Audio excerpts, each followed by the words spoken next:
Itinapon ako sa gitna ng unos, duguan at yakap, ang isang sanggol na wala pang pangalan. Habang ang asawa ko ay nagpapakasasa sa bango ng ibang babae, ang biyenan ko naman ay tinuring akong sumpa na dapat ibaon sa limot. Akala nila ay tapos na ang kwento ni Saria, pero nagkakamali sila. Ang babaeng hinayaan ninyong mamatay sa ulan ay magbabalik bilang bagyo na wawasak sa inyong huwad na kaharian. Handa na ba kayong harapin ang tunay na ilustre? Hayaan mo siyang magdusa riyan, Tarion. Huwag kang mangahas na umuwi ngayong gabi. Mas mahalaga ang pirma ni Tirela sa kontratang iyan kaysa sa anumang drama ng asawa mo. Isipin mo ang dangal ng pamilya, Balceres, hindi ang luha ng isang babaeng galing sa palengke. Ang boses ni Doña Trivenza ay umalingaw-ngaw sa pasilyo, kasing lamig ng hanging dala ng dumarating na bagyo. Sa kabilang dako ng pinto, nakasandal si Saria sa malamig na semento ng kanilang silid. Ang kanyang mga daliri ay mariing nakabaon sa kanyang tiyan na tila pinipiga ng isang hindi nakikitang kamay. Ang bawat paghabol niya ng hininga ay napuputol ng matatalim na salitang binitawan ng kanyang biyenan. Ang telepono sa kabilang linya ay nanatiling tahimik, isang nakabubinging pag-amin na mas pinili ni Tarion ang kinang ng yaman kaysa sa kaligtasan ng sariling asawa at anak. Sa gitna ng kadiliman, pilit na inabot ni Saria ang isang lumang lata ng gatas na nakatago sa ilalim ng kama. Doon nakaimbak ang bawat barya na pinaghirapan niyang ipunin mula sa pagtitinda ng isda sa Batangas, ang perang pangarap niyang pambayad sa ospital. Subalit sa isang iglap, ang marahas na pagbukas ng pinto ay naghatid ng liwanag na lalong nagpatingkad sa kanyang kahabag-habag na kalagayan. Pumasok si Doña Trivenza na may suot na mapanghamak ng ngiti. Walang pasubali niyang sinipa ang lata. Dahilan? Upang magkalat ang mga barya sa sahig, ang tunog ng pagtama ng metal sa semento ay tila isang malungkot na musika ng pagkabigo. Yumuko ang matandang babae at isa-isang pinulot ang mga perang papel na gusot-gusot. Gagamitin mo ang perang ito para lumayas, Saria. Hindi kailangan ng pamilyang ito ng isang apo na ang dugo ay kasing lansa ng pinanggalingan mo. You are a curse to this family, ang matigas na deklara ng matanda habang ang kanyang mga mata ay nanunuot sa kaluluwa ng nanunuyong si Saria. Isang matinding bugso ng sakit ang muling gumuhit sa katawan ni Saria. Ang kanyang paningin ay nagsimulang lumabo habang ang pawis ay humahalo sa kanyang mga luha. Pilit niyang hinawakan ang laylayan ng mamahaling saya ni Doña Trivenza. Isang huling pagsusumamo para sa buhay na nasa loob ng kanyang sinapupunan. Ngunit ang tanging tugon na natanggap niya ay ang marahas na pagbawi ng matanda sa kanyang damit. Dahilan? Upang sumubsob si Saria sa malamig na sahig. Kasabay ng pagkawala ng kuryente sa buong mansyon, ang tanging nagbibigay ng liwanag ay ang matatalim na kidlat na gumuguhit sa langit, na tila mga galit na daliri na nagtuturo sa kawalang katarungan. Sa loob ng madilim at tahimik na silid, naramdaman ni Saria ang mainit na likidong dumadaloy sa kanyang mga hita.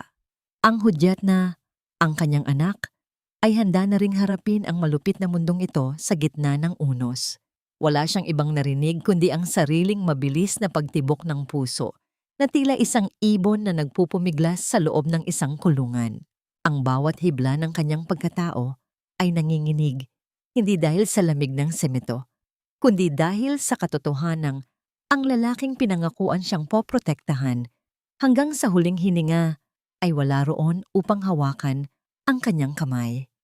Lumipas ang mga oras na tila mga taon ng pagdurusa. Sa gitna ng dilim, sa ilalim ng gabay ng isang maliit na kandilang malapit ng maubos, isinilang ni Saria ang isang sanggol na lalaki. Walang doktor, walang nurse, tanging ang sariling lakas ng loob at ang bawat panalangin na lumabas sa kanyang namumutlang labi. Ang unang yak ng sanggol ay hindi sinagot ng kagalakan, kundi ng marahas na pagkalampag ng pinto na muling bumukas. Tapos ka na ba? Ngayong nailabas mo na ang malas na yan, lumayas ka na. Huwag mo nang hintaying kaladkarin kita sa harap ng mga kapitbahay at sabihing ninakawan mo kami. Ang banta ni Doña Trivenza habang hawak ang isang payong. Pilit na tumayo si Sarya. Ang kanyang mga binti ay tila gawa sa marupok na kawayan. Yakap-yakap niya ang kanyang anak na binalot lamang sa isang manipis at lumang kumot. Habang naglalakad siya sa mahabang pasilyo ng mansyong itinuring niyang tahanan, ngunit naging bilangguan, bawat hakbang ay nag-iiwan ng bakas ng dugo sa makintab na marmol. Nang marating niya ang malaking pinto ng mansyon, sinalubong siya ng malakas na ihip ng hangin at ang marahas na buhos ng ulan. Itinulak siya palabas ni Doña Trivenza at ang marahas na pagsara ng mabigat na kahoy na pinto ay naghatid ng isang tunog na tila naghihiwalay sa kanyang nakaraan at sa hindi tiyak na kinabukasan. Nakatayo si Sarya sa gitna ng kalsada, basang-basa at nanginginig. Tumingala siya sa madilim na langit. Ang ulan ay tila humahalik sa kanyang mga pisngi upang itago ang kanyang mga luha. Tumingin siya sa munting mukha ng kanyang anak na himbing sa pagkakatulog sa kabila ng ingay ng kulob. Sa sandaling iyon, ang sakit sa kanyang katawan ay napalitan ng isang malamig na determinasyon. Ang bawat butil ng ulan na tumatama sa kanyang balat ay tila naghuhugas sa kanyang dating pagkatao. Ang Sarya na mahina, ang Sarya na sunod-sunuran. Sa gitna ng kalsadang putikan, isang anino ang dahan-dahang lumalapit sa kanya mula sa kadiliman. Isang presensyang hindi niya inaasahan sa gitna ng ganitong kalupit na gabi. Sino ang taong ito na naglalakad sa gitna ng unos? At ano ang magiging kapalaran ni Sarya at ng kanyang anak sa mundong tila tinalikuran na sila ng lahat? Ang sikat ng araw sa tanghali ay tila isang malupit na latigo na humahagupit sa balat ni Sarya habang siya ay nakatayo sa gitna ng abalang kalsada. Ang singaw ng mainit na aspalto ay humahalo sa maitim na usok mula sa mga sasakyan na nagpapahirap sa bawat paghinga niya. Sa kanyang likuran, nakatali ang kanyang anak gamit ang isang lumang pranela. Ang munting ulo nito ay nakasandig sa kanyang likod, mahimbing na natutulog sa kabila ng ingay at gulo ng Maynila. Dala ang mga basahan na gawa sa pinagtagpi-tagaping lumang damit. Pilit na kumatok si Sarya sa mga bintana ng mga marangyang sasakyan. Ang kanyang mga kamay ay magaspang na at nangingitim sa dumi. Ang kanyang muka ay puno ng pawis na humahalo sa alikabok ng lansangan. Sa bawat pag-iling ng mga draper o sa bawat marahas na pagtaas ng salamin ng bintana, nadarama ni Sarya ang bigat ng kanyang kalagayan. Ngunit kailangan niyang makabenta. Ang lata ng gatas ng kanyang anak ay halos wala ng laman at ang barya sa kanyang bulsa ay hindi sapat para sa isang disenteng pagkain. Isang makintab na itim na sasakyan ang mabilis na huminto sa harap ng pedestrian lane. Dahil sa pagod at pagmamadali, hindi napansin ni Sarya ang pagpalit ng ilaw ng trapiko. Ang maingay na pagkiskis ng goma sa mainit na aspalto ay naglikha ng isang amoy ng nasunog na goma at puting usok. Napasigaw si Sarya sa gulat. Ang kanyang mga binti ay nanghina at napaupo siya sa gitna ng kalsada. Habang mahigpit na hawak ang mga basahan, bumukas ang pinto ng sasakyan at isang lalaki ang mabilis na bumaba. Nakasuot siya ng malinis na polo na puti. Ang kanyang tindig ay kagalang-galang at ang kanyang mga mata ay puno ng tunay na pag-aalala. Siya si Attorney Theron Lucero. Miss, are you okay? Pasensya ka na, hindi kita agad napansin. Nasaktan ka ba? O ang baby mo? Ang boses ni Theron ay baritono, malumanay, ngunit puno ng awtoridad na may halong malasakit. Isang tono na matagal nang hindi naririnig ni Sarya mula sa isang estranghero. Huminga ng malalim si Sarya. Ang kanyang puso ay tila isang tambol na mabilis ang pagtibok. Tumingala siya at nakita ang mukha ni Theron. Sa loob ng ilang segundo, ang mundo ay tila tumahimik. Nawala ang ingay ng mga busina at ang init ng araw. Ang nakikita lamang niya ay ang mga matang hindi naghuhusga sa kanyang maruming anyo. Okay lang po ako. Sorry po, hindi ako tumitingin sa dinaraanan ko. Ang mahinang tugon ni Sarya habang pilit na tumatayo. Inayos niya ang pagkakatali ng kanyang anak, tinitiyak na hindi ito nagising sa biglaang paghinto. Kinuha ni Theron ang isang malinis na panyo mula sa kanyang bulsa at iniabot ito kay Sarya. Heto, punasan mo ang mukha mo. At ito, kumuha siya ng ilang libong piso mula sa kanyang pitaka at inilagay sa palad ni Sarya. Hindi ito bayad sa basahan, kaysa pambili mo ng gatas para sa bata. Please, take care of yourself. Napatitig si Sarya sa pera. Ang halagang ito ay katumbas ng ilang buwan niyang paghihirap sa kalsada.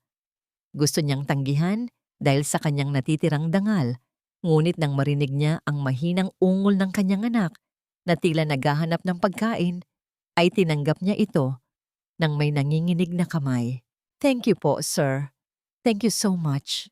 Ang tanging nasabi ni Sarya habang ang kanyang mga mata ay nagsisimulang mangilid ang luha. Hindi niya akalain na sa gitna ng isang lungsod na tila walang puso ay may isang taong lilingon sa kanya ng may kabutihan. Tumango si Theron at binigyan siya ng isang tipid, ngunit tapat ng ngiti bago bumalik sa kanyang sasakyan. Pinanood ni Sarya ang paglayo ng itim na kotse. Ang panyo ni Theron ay mahigpit niyang hinawakan. Ang bango nito ay tila isang paalala na mayroon pang pag-asa sa kabila ng dilim.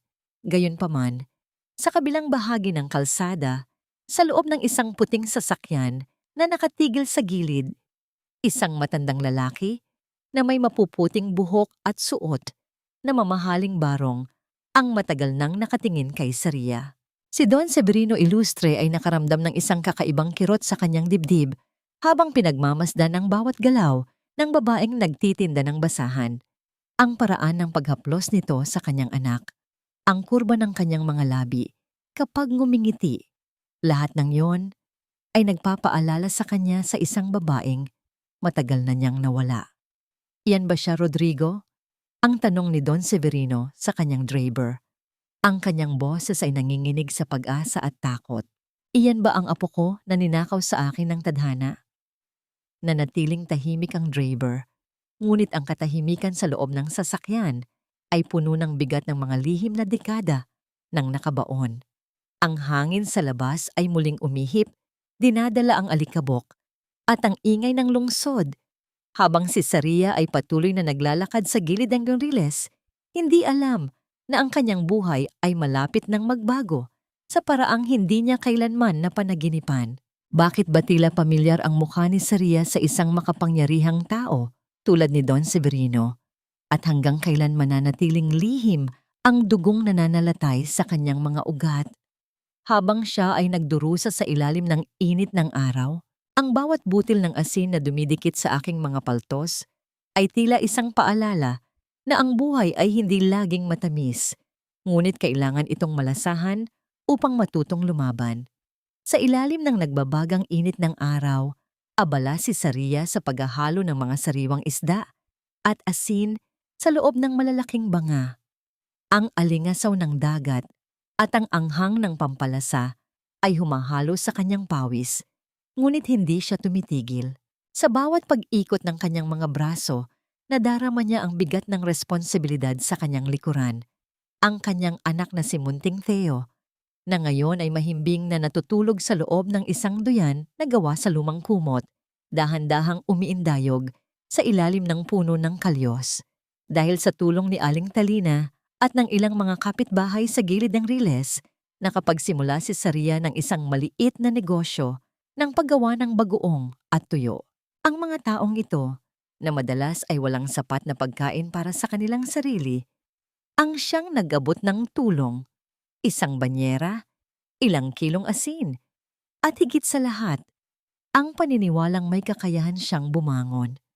Ang bawat pagbuhos ng tubig sa batya ay lumilikha ng mga bula na tila naglalaro sa ilalim ng liwanag, isang simpleng musika sa gitna ng kanilang pagsisikap.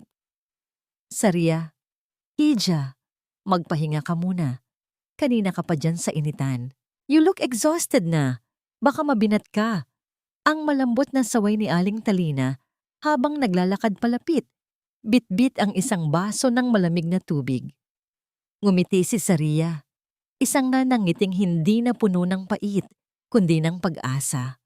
Okay lang po ako, Aling Talina. Kailangan nating matapos ito bago lumubog ang araw.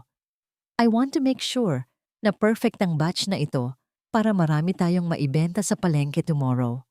Habang sila ay abala, isang malinis na puting sasakyan ang dahan-dahang huminto sa bukana ng kanilang eskinita. Ang pag-ikot ng gulong sa tuyong lupa ay naghatid ng alikabok na sumasayaw sa hangin. Bumaba ang isang lalaking may tindig na kagalang-galang, hawak ang ilang mga dokumento. Nang makita ni Saria ang lalaki, tila tumigil ang pag-ikot ng mundo. Ang bango ng kanyang pabango, isang halong amoy ng kahoy at sariwang hangin, ay agad na namayani sa paligid. Si Attorney Theron Lucero iyon. Narito siya bilang bahagi ng pro bono legal aid program para sa mga residente sa gilid ng Riles. Ngunit nang magtagpo ang kanilang mga mata, ang kanyang seryosong muka ay biglang lumambot. Ang pagbilis ng tibok ng puso ni Saria ay hindi na dahil sa pagod, kundi dahil sa kakaibang kuryenteng dumadaloy sa kanyang mga ugat nang makita ang tapat na pag-aalala sa mga mata ng abogado. Saria, ikaw nga, ang mahinang sabi ni Theron habang naglalakad palapit. I was looking for you. Hindi ko inaasahan na dito kita matatagpuan. Attorney Theron, anong ginagawa niyo rito? Ang tanong ni Saria. Pilit na itinatago ang kanyang maruming mga kamay sa likod ng kanyang tapis. I mean, it's not exactly a place for someone like you. Umiling si Theron at kinuha ang isang mabigat na banyera na akmang bubuhati ni Saria. Don't say that. Pantay-pantay ang lahat pagdating sa katarungan, at lalo na pagdating sa pagsisikap. You're doing a great job, Saria. I can see the determination in your eyes. Sa simpleng pagkilos na yon, ang paghawak ni Theron sa banyera na dapat ay trabaho ni Saria, naramdaman ng babae ang isang uri ng proteksyon na matagal na niyang hinahanap. May kakaibang kilig na gumapang sa kanyang dibdib. Hindi yung uri ng kilig na nakukuha sa mga mabulaklak na salita, kundi ang kilig ng isang taong naramdamang iginagalang at pinahahalagahan sa kabila ng kanyang kalagayan. Thank you, attorney. Ang mahinang tugon ni Saria, ang kanyang pisngi ay dahan-dahang nagkaroon ng kulay rosas. It means a lot to me na someone believes in what I'm doing. I believe in you, Saria, more than you know. Ang makahulugang sagot ni Theron. Ang kanyang titig ay nananatili sa mukha ni Saria nang matagal bago siya bumalik sa kanyang mga kasama. Gayunpaman, sa kabila ng magandang simula ng gabi, ang katahimikan ay muling bumasag sa kabilang panig ng bayan. Sa loob ng marangyang mansyon ng mga Valseres, nakatayo si Doña Trivenza sa harap ng kanyang malawak na bintana. Hawak ang isang baso ng alak. Ang paggalaw ng pula at malapot na likido sa loob ng baso ay tila sumasalamin sa kanyang madilim na iniisip. Isang lalaking nakasuot ng itim na barong ang pumasok sa silid at yumukod. Doña Trivenza, nahanap na namin siya. Buhay si Saria. Nagtatrabaho siya sa isang depressed area sa kabilang distrito. May maliit siyang negosyo at kasama niya ang bata. Ang marahas na pagpisil ni Doña Trivenza sa baso ay naging sanhi ng pagtulo ng alak sa kanyang mga daliri. Tila dugo na pumatak sa mamahaling carpet. Akala ko ay tuluyan na siyang nilamon ng ulan. Matigas ang loob ng babaeng iyon. Ngunit hindi ko hahayaang ang isang isdang palengke ay maging tinik sa lalamunan ng pamilya ko. Tharion is about to marry Thirella. Walang dapat makaalam na buhay ang babaeng iyan. Isang malamig na ngiti ang gumuhit sa mga labi ng matandang babae. Isang nangiting nagpapahayag ng isang panibagong unos na mas matindi kaysa sa nauna mo. Kung ayaw niyang manatiling nakabaon sa putikan, tayo mismo ang magbabaon sa kanya sa ilalim ng lupa. Habang si Saria ay natutulog ng payapa Sa tabi ng kanyang anak, nananaginip ng isang bukas na kasama ang isang abogadong may mabuting puso. Hindi niya alam na ang mga mata ng kaaway ay muling nakatitig sa kanya mula sa dilim. Hanggang kailan mapoprotektahan ni Sarya ang kanyang maliit na piraso ng kaligayahan bago ito muling subukang agawin ng mga taong walang ibang hangad kundi ang kanyang pagbagsak. Ang bawat piraso ng basag na salamin na nakakalat sa lupa ay tila mga kristal ng aking pangarap na dinurog ng walang awa sa ilalim ng kadiliman. Sa pagdating ni Sarya sa kanyang maliit na pwesto sa palengke ng madaling araw na yon, hindi ang bango ng sariwang isda ang sumalubong sa kanya, kundi ang masangsang na amoy ng natapon niyang bagoong na humahalo sa basang lupa. Ang mga banga na ilang linggo niyang pinaghirapang ihanda ay nakahandusay, biyak at wala ng silbi. Ang bawat pagtulo ng malapot na likido mula sa mga basag na lalagyan ay tila pag-agos din ng kanyang huling pag-asa. Napaluhod si Sarya sa gitna ng dumi, ang kanyang mga kamay ay dahan-dahang dumampi sa malalamig na piraso ng salamin. Hindi niya alintana ang talim nito na bumaon sa kanyang balat, nag-iiwan ng maliliit na bakas ng pulang likido. Ang tanging nararamdaman niya ay ang matinding pait sa kanyang lalamunan na tila isang buhol na hindi niya malunok. Ang bawat sentimo na inilaan niya rito, ang bawat gabing puyat siya para lamang matiyak na masarap ang kanyang timpla, ay naging basura sa loob lamang ng isang saglit. Sarya! Diyos ko, ano ang nangyari rito? Ang boses ni Aling Talina ay puno ng sindak habang tumatakbo palapit. Sino ang gagawa ng ganitong kalupitan? Umiling lamang si Sarya. Ang kanyang mga mata ay nanatiling nakatitig sa kawalan. Hindi na kailangan ng ebidensya. Alam niya kung kaninong mga kamay ang nagmamanipula sa dilim. Ang anino ni Doña Trivenza ay tila isang sumpa na hindi siya tinitigilan kahit saan siya magpunta. Naramdaman ni Sarya ang panginginig ng kanyang buong katawan, isang halo ng takot at matinding pagod na tila gustong magpatulog sa kanyang diwa. Ngunit sa gitna ng kanyang kawalan ng lakas, isang mainit na palad ang dahan-dahang pumatong sa kanyang balikat. Isang pamilyar na bango ng sariwang hangin at katatagan ang bumalot sa kanya. Si Attorney Theron. Hindi ito nag-atubiling lumuhod sa putikan. Ang kanyang mamahaling pantalon ay nabahira ng dumi habang tinutulungan si Sarya na makatayo. Don't touch the glass, Sarya. Baka masugatan ka pa ng malalim. Ang malumanay na sabi ni Theron. Ang kanyang tinig ay tila isang proteksyon laban sa malupit na mundo. Titingnan natin kung sino ang may gawa nito. I will make sure na mananagot sila. Bakit, attorney? Ang tanong ni Sarya, ang kanyang boses ay halos pabulong na dahil sa panghihina. Gusto ko lang namang mabuhay ng marangal para sa anak ko. Bakit kailangang pati ang maliit na bagay na ito ay agawin pa nila sa akin? Tumingin si Theron nang diretso sa mga mata ni Sarya. Isang titig na puno ng determinasyon at isang uri ng pagmamahal na pilit niyang itinatago sa likod ng pagiging professional. Because they are afraid of you, Sarya. Natatakot sila na makita kang muling nakatayo. But I promise you, hindi ka mag-isa sa laban na ito. Sa sandaling iyon, isang marangyang puting sasakyan ang dahan-dahang huminto sa tapat ng kanilang pwesto. Ang pag-ikot ng gulong sa tuyong semento ay naglikha ng isang mapagmataas na tunog. Bumaba ang isang babaeng nakasuot ng lila na bestida.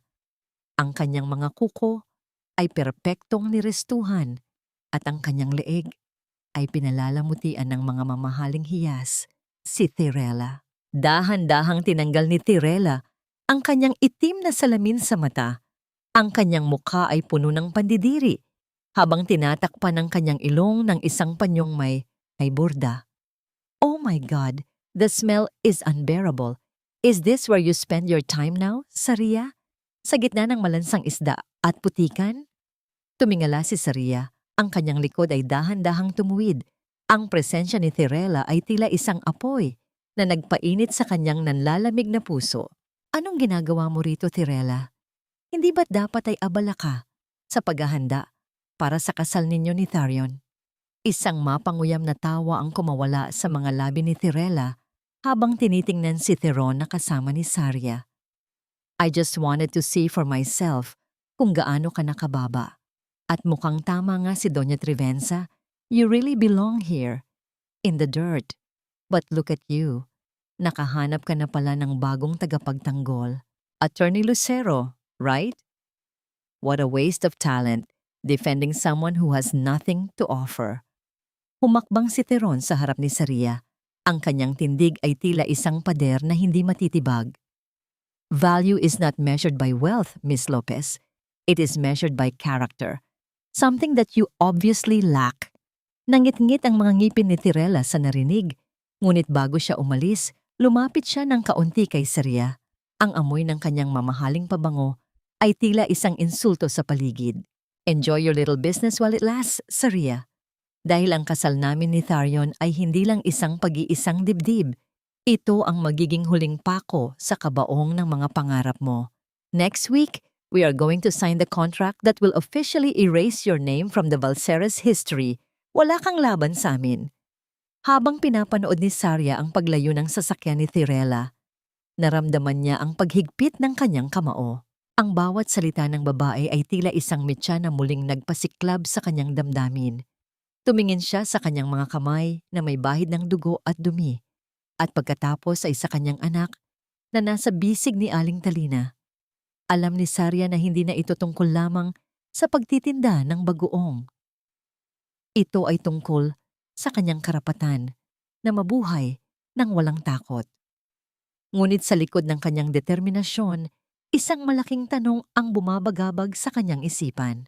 Anong kontrata ang tinutukoy ni Tirela? At ano ang kinalaman nito sa mga dokumentong kinuha ni Doña Trivenza noong gabing pinalayas siya? Attorney? Ang tawag ni Saria habang nakatitig sa maliw.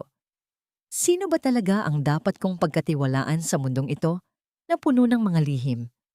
Ang katahimikan ni Theron ay tila isang sagot na nagbibigay ng babala. Ang hangin sa palengke ay muling umihip, dala ang amoy ng lansa at ang banta ng isang panibagong bagyo na mas matindi pa sa nauna. Ang bango ng bagong luto na puto-bumbong at bibingka ay humahalo sa malamig na hangin ng Disyembre na nagbibigay ng panandali ang init sa pusong matagal ng binalot ng pighati. Sa madaling araw na yon, sa harap ng lumang simbahan ng bayan, nakatayo si Saria kasama si Aling Talina. Ang makukulay na parol na nakasabit sa mga arko ay tila mga bituin na bumaba sa lupa. Ang kanilang liwanag ay sumasayaw sa mukha ng mga taong naglalakad patungo sa loob upang dumalo sa simbang gabi. Karga ni Saria ang kanyang anak na si Theo, na mahimbing na natutulog at binalot sa isang makapal na sweater na hiniram mula sa isang kapitbahay. Ang kapayapaan sa loob ng bakuran ng simbahan ay tila isang yakap na nagpapagaan sa mabigat na pasanin ni Saria. Dito, sa harap ng may kapal, naramdaman niya na siya ay hindi isang pulubi o isang biktima, kundi isang anak na karapat-dapat sa pagmamahal. Habang sila ay nakatayo sa labas upang makalanghap ng sariwang hangin bago magsimula ang misa, isang marangyang sasakyan ang dahan-dahang huminto sa tapat ng simbahan. Ang pagbubukas ng pinto ng kotse ay naghatid ng isang pamilyar na bango ng mamahaling pabango na agad na nagpabilis sa tibok ng puso ni Saria. Bumaba si Tharion, guwapo at formal sa kanyang suot na barong. Kasunod si Doña Trivenza na nakasuot ng terno na tila siya ang may-ari ng buong bayan. Nagtama ang kanilang mga mata. Sa loob ng ilang segundo, ang mundo ay tila tumigil. Nakita ni Saria ang gulat at takot sa mga mata ni Tharion, habang ang mukha naman ni Doña Trivenza ay agad na napuno ng puot at pandidiri. Imbes na umiwas ng tingin, tinuwid ni Saria ang kanyang likod. Ang kanyang mga kamay, na magaspang at may mga bakas ng trabaho sa palengke, ay mahigpit na yumakap sa kanyang anak. Aba, look who's here! Ang maingay na boses ni Doña Trivenza ay bumasag sa katahimikan ng madaling araw na umakit sa atensyon ng mga taong malapit sa kanila. Ang babaeng nag-iwan sa asawa niya upang sumama sa kung sino-sino, ngayon ay nagpapakita sa harap ng simbahan. Hindi ka ba natatakot na tamaan ng kidlat sa iyong kaplastikan? Sarya? Napalunok si Sarya, ang pait sa kanyang lalamunan ay tila lason. Ngunit hindi niya hinayaang manginig ang kanyang boses. Nandito po ako upang magdasal para sa anak ko, Doña Trivenza, at upang pasalamatan ng Diyos na binuhay niya kami sa kabila ng kalupitan ng mga taong nagtaboy sa amin sa gitna ng unos. Namuti ang mukha ni Doña Trivenza sa narinig. Lumapit siya kay Sarya. Ang kanyang mga mata ay naniningkit. Itinaas ng matandang babae ang kanyang kamay at itinuro ang maruming suot ni Sarya. Tingnan mo ang sarili mo. Amoy palengke at lansa. You don't deserve to step inside this holy place with your filthy hands. Nakakahiya ka. Tumingin si Sarya ng diretso sa mga mata ng kanyang biyenan. Sa unang pagkakataon sa kanyang buhay, hindi siya yumuko. Ang dumi sa aking mga kamay ay galing sa marangal na trabaho. Doña Trivenza. Madali itong hugasan ng tubig. Ngunit ang dumi sa puso ng isang taong nagpalayas ng sariling apo sa gitna ng bagyo. Walang halaga ng pabango ang makakapagtakip doon. Napaatras si Doña Trivenza, ang kanyang bibig ay bumukas sa gulat ngunit walang salitang lumabas. Hinila siya ni Tharion palayo. Ang kanyang mukha ay puno ng hiya habang pinapanood sila ng mga tao. Hinila niya ang kanyang ina patungo sa kabilang pinto ng simbahan upang umiwas sa eskandalo. Habang naglalakad palayo ang mga Balseres, dahan-dahang pinakawalan ni Sarya ang kanyang hininga. Naramdaman niya ang panginginig ng kanyang mga tuhod, ngunit may kasabay itong isang uri ng kalayaan na hindi niya kailanman naramdaman noon. Nanalo siya sa unang pagkakataon sa laban ng dignidad. Sa hindi kalayuan, sa ilalim ng lilim ng isang malaking puno ng akasya, nakatayo ang isang matandang lalaki na may marangal na anyo. Si Don Severino Ilustre ay tahimik na nakasaksi sa buong kaganapan. Humanga siya sa tapang ng batang babae. Ngunit nang dahan-dahang ayusin ni Sarya ang bandana sa kanyang leeg upang protektahan ang kanyang sarili sa ginaw, napatitig si Don Severino. Dahil sa liwanag ng mga parol, malinaw na nakita ng matandang lalaki ang isang maliit na marka sa likod ng leeg ni Sarya, isang balat na hugis korona na eksaktong kapareho ng marka ng kanyang nawawalang anak. Ang puso ni Don Severino ay tila nakaranas ng isang matinding panginginig na tila ibinabalik siya sa nakaraan. Higit 20 taon na ang nakalilipas. Rodrigo, tingnan mo. Ang nanginginig na bulong ni Don Severino sa kanyang kasama. Ang kanyang mga mata ay hindi maalis sa naglalakad na si Sarya. Ang marka sa kanyang leeg, ang paraan ng pagtayo niya. Siya nga ba? Siya nga ba ang aking nawawalang prinsesa? Hindi na nagawang lumapit ni Don Severino nang tuluyan nang pumasok si Sarya sa loob ng simbahan at nawala sa gitna ng makapal na tao. Naiwan ang matandang lalaki sa labas. Ang kanyang mga kamay ay nakahawak sa kanyang dibdib habang ang malamig na hangin ng Disyembre ay tila nagdadala ng mga sagot na matagal na niyang hinahanap. Maaari nga bang ang babaeng itinuring na basura ng pamilya Balseres ay ang nawawalang hiyas ng pinakamayamang pamilya sa bansa? At ano ang gagawin ni Don Severino ngayong alam na niya kung nasaan ang kanyang tunay na dugo at laman? Ang bawat hibla ng kanyang alaala ay tila mga anino na sumasayaw sa ilalim ng malamig na liwanag ng buwan, pilit na nagtatago sa pinakamadilim na sulok ng kanyang isipan. Sa gabing iyon, matapos ang nakakapanghina ngunit mapagpalayang engkwentro sa simbahan, naupo si Sarya sa tabi ng munting bintana ng kanilang dampa. Sa kanyang palad ay nakahiga ang isang lumang relikaryo na yari sa pilak.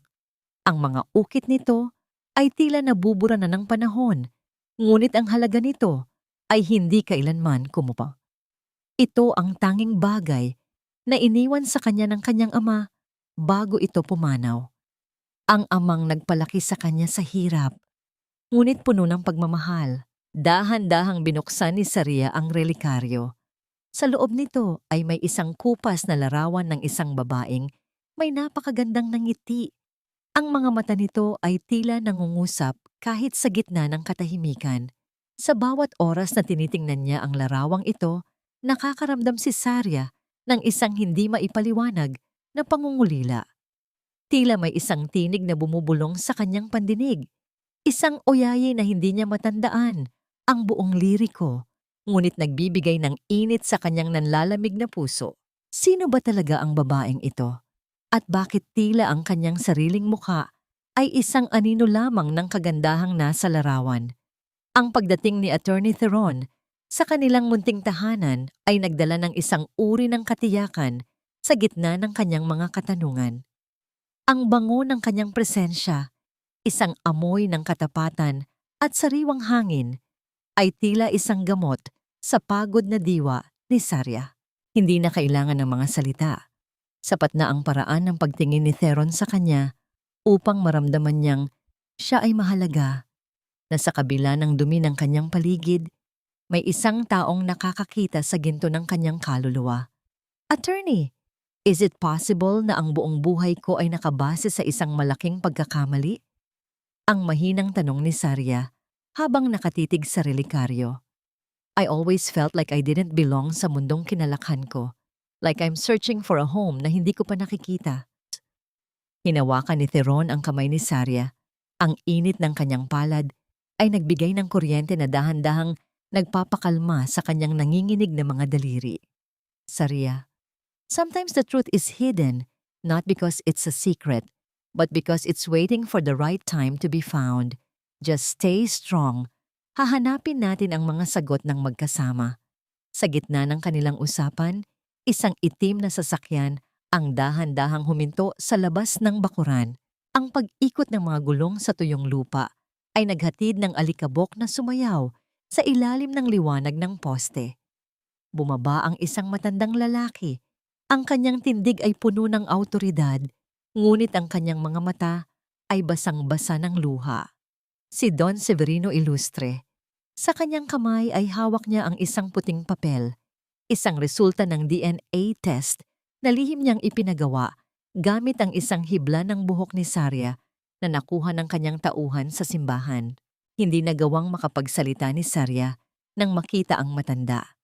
Ang puso niya ay tila isang tambol na mabilis ang pagtibok.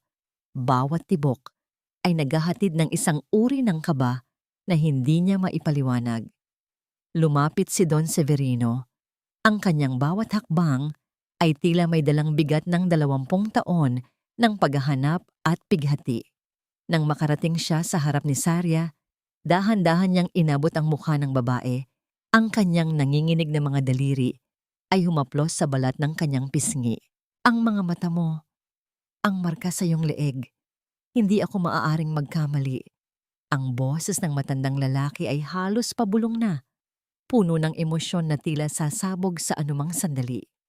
Ipinakita niya ang larawan ng kanyang asawa na nasa loob din ng kanyang sariling relikaryo, ang kaparehong larawan na hawak ni Saria.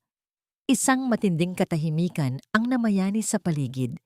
Ang tanging naririnig ay ang mahinang ihip ng hangin sa mga puno. Tumingin si Saria mula sa larawan patungo sa mukha ni Don Severino. Sa sandaling iyon, ang lahat ng piraso ng kanyang buhay ay tila nagtagpo. Ang mga panaginip, ang oyayi, at ang pakiramdam ng pagiging ligaw, lahat ay mayroon ng kasagutan. Niyakap ni Don Severino si Saria ng mahigpit. Isang yakap na tila nagnanais bumawi sa lahat ng panahong sila ay nagkahiwalay. Ang bawat butil ng luha na pumatak mula sa kanyang mga mata ay tila naghuhugas sa lahat ng sakit na dinanas ni Saria sa kamay ng mga Balseres. Ikaw ang nawawalang anak ko, Saria. Ikaw ang aking prinsesa, ang aking buhay. Patawarin mo ako dahil hinayaan kitang magdusa ng ganito katagal. Pero ngayon, hindi na kita hahayaang mawala pamuli. Napatulala si Saria. Ang kanyang mundo ay tila gumunita at muling nabuo sa isang iglap. Isang babaeng itinapon sa ulan, itinuring na basura at hinamak ng lahat. Ngayon ay nasa bisig ng pinakamakapangyarihang tao sa bansa.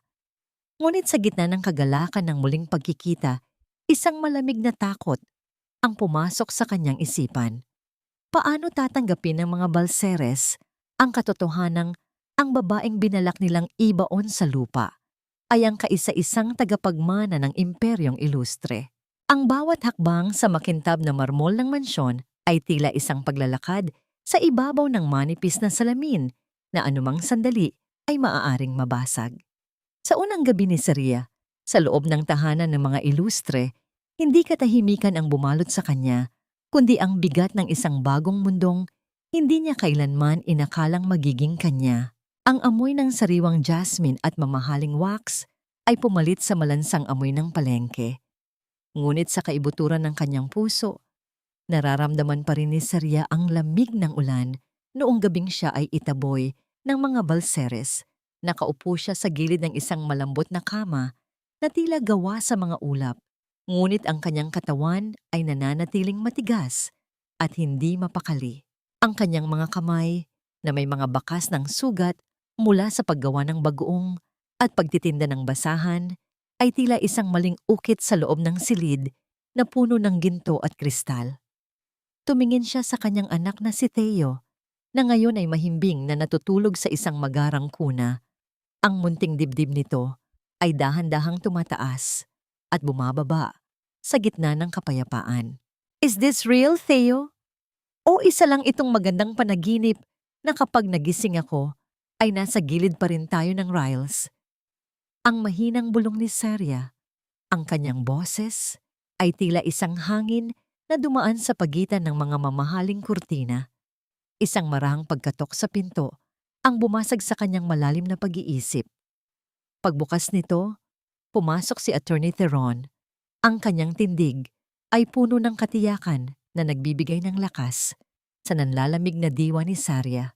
Ang kanyang mga mata ay nanatiling nakatitig sa kanya, hindi bilang isang abogado, kundi bilang isang lalaking nakakaunawa sa bawat hapdi ng kanyang nakaraan.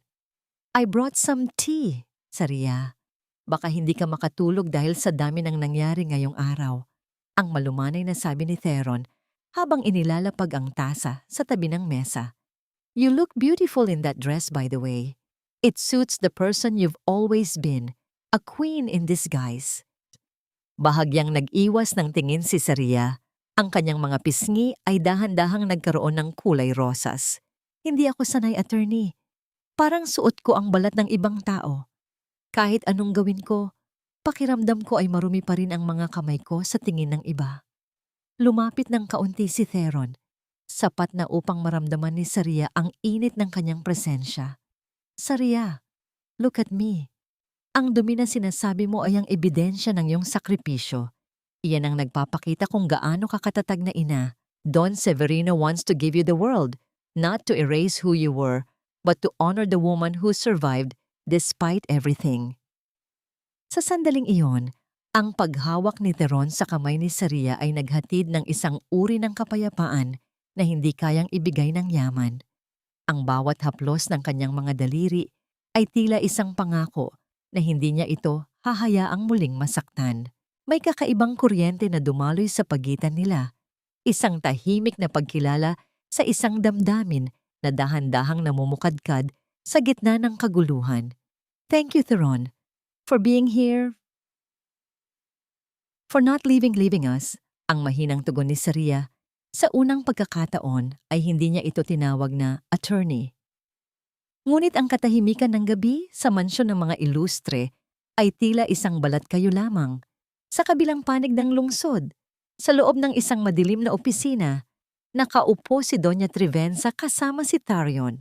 Ang paggalaw ng mga papeles sa ibabaw ng mesa ay naglikha ng isang tuyong tunog na tila nagbabadya ng panganib. Ang mukha ng matandang babae ay puno ng puot habang binabasa ang balitang kumakalat tungkol sa nawawalang anak ni Don Severino. Hindi ito maaari, Tarion. Kung si Saria nga ang anak ni Severino Ilustre, tapos na tayo. Ang lahat ng ari-ari ang kinuha natin sa kanya. Ang bawat dokumentong pinalsipikan natin, babalik lahat iyon sa atin bilang parusa. Ang galit na boses ni Doña Trivenza ay tila isang kulog sa loob ng silid. Napasandal si Tarion, ang kanyang mukha ay puno ng pagsisisi at takot. Sabi ko naman sa'yo, Mama, hindi natin dapat siya pinalayas ng ganoon. Now, she has the power to destroy us. What should we do? Isang malamig at mapanghamak na ngiti ang gumuhit sa mga labi ni Doña Trivenza. Power is just a word, Tarion. Lahat ng tao ay may kahinaan at alam natin kung ano ang kahinaan ni Saria. Kung hindi natin siya makuha sa legal na paraan, gagamitin natin ang tanging bagay na nagpapatibok sa puso niya. Inilabas ng matandang babae ang isang lumang dokumento mula sa kanyang vault. Ang dokumentong ninakaw niya mula sa baul ni Saria noong gabing pinalayas niya ito. Ito ang orihinal na kasulatan ng lupang ipinamana sa kanya, ngunit may isang lihim itong itinatago na maaring magpabago sa tingin ng buong mundo kay Saria. Habang ang buwan ay dahan-dahang lumulubog sa likod ng mga gusali, isang panibagong plano ang nabuo sa dilim. Isang plano na hindi lamang nagnanais bawiin ang yaman, kundi tuluyang wasakin ang muling nabubuong dangal ng isang babaeng nag-iisip na siya ay ligtas na. Anong sikreto ang nakatago sa dokumentong hawak ni Doña Trivenza at paano ito gagamitin laban kay Saria sa oras na akala niya ay nahanap na niya ang kanyang tunay na tahanan. Ang bawat pahina ng mga dokumentong nakalatag sa ibabaw ng mabigat na mesang gawa sa madilim na kahoy ay tila mga saksi sa isang krimeng, matagal nang ikinubli sa ilalim ng mga mabulaklak na salita at huwad na pangako. Sa loob ng pribadong silidaklatan ng mansyong Ilustre, ang tanging nagbibigay ng liwanag ay ang isang lampara na naglalabas ng madilaw na liwanag, sapat lamang upang makita ang mga detalyeng maaaring magpabagsak sa pamilya Valceres. Nakaupo si Saria sa tabi ni Attorney Teron. Ang kanyang mga mata ay naniningkit sa pagod, habang pilit na inuunawa ang bawat teknikal na salitang nakasulat sa mga papeles. Sa kabilang bahagi ng mesa ay nakaupo si Taviel, isang lalaking may mukhang puno ng pait at mga matang tila nawalan na ng tiwala sa mundo. Siya ay dating accountant ng kumpanya ni Tarion na tinanggal sa trabaho at pinagbintangan sa isang kamaliang hindi naman niya ginawa, matapos niyang tangkaing isiwalat ang mga irregularidad sa pananalapi ng kumpanya. "Look at this, Saria," ang mahinang sabi ni Theron. Ang kanyang daliri ay nakaturo sa isang pirma sa ibaba ng isang kasunduan sa pautang. Ang petsang nakasulat dito ay noong nakaraang taon, noong panahong may sakit ka at hindi makaalis ng bahay. Ngunit narito ang iyong pirma, pumapayag na gamitin ang lupang ipinamana sa iyo ng iyong ama bilang kolateral para sa isang ilegal na utang ni Tarion. Dahan-dahang hinaplos ni Saria ang papel. Ang kanyang mga daliri ay nanginginig ng mapansin ang bawat kurba ng tinta. "Ito ang pirma ko, pero hindi ako ang pumirma nito. Naalala ko noong panahong iyon, pinapirma ako ni Doña Trivenza sa ilang blankong papel para raw sa insurance ni Theo. I trusted them, Theron. I gave them my life, and they used my own hand to steal my future." Ang bawat salita ni Saria ay tila isang patak ng ulan na tumatama sa tuyong lupa, puno ng pait at pagsisisi. Naramdaman niya ang matinding sikip sa kanyang dibdib nang mapagtanto kung gaano siya naging bulag sa harap ng mga taong itinuring niyang pamilya. Hindi lamang pala emosyon ang ninakaw sa kanya, kundi pati na rin ang huling alaala ng kanyang amang nagpalaki sa kanya. Hindi lang iyan, ang dagdag ni Taviel, ang kanyang boses ay puno ng galit na pilit na kinukubli. Tarion and his mother created ghost companies to wash the money they took from your properties. Ginamit nila ang pangalan mo para sa mga transaksyong maaaring magpakulong sa'yo kung sakaling mabisto sila. They were preparing to make you the sacrificial lamb, Saria. Isang matinding katahimikan ang namayani sa silid. Ang tanging naririnig ay ang mahinang paghinga ni Saria na tila isang ibong nagpupumiglas sa isang masikip na hawla. Tumingin siya kay Theron at doon niya nakita ang isang titig na puno ng determinasyon at isang uri ng pangakong hindi siya pababayaan. "Don't cry, Saria," ang malambot na saway ni Theron habang dahan-dahang hinahawakan ang kanyang nanginginig na kamay. "Their greed will be their downfall. Ngayong hawak na natin ang mga dokumentong ito, we have the power to take everything back. Hindi lang ang lupa mo, kundi ang dangal mo na matagal nilang niyurakan." Naramdaman ni Saria ang init ng palad ni Theron, isang pakiramdam na tila nagbibigay ng bagong lakas sa kanyang pagod na katawan. May kakaibang kuryente na dumadaloy sa pagitan nila, isang tahimik na pagkakaintindihan na, sa gitna ng digmaang ito, may isang taong handang sumabak sa apoy para lamang sa kanyang katarungan. "Thank you, Thaviel, for risking everything to help me."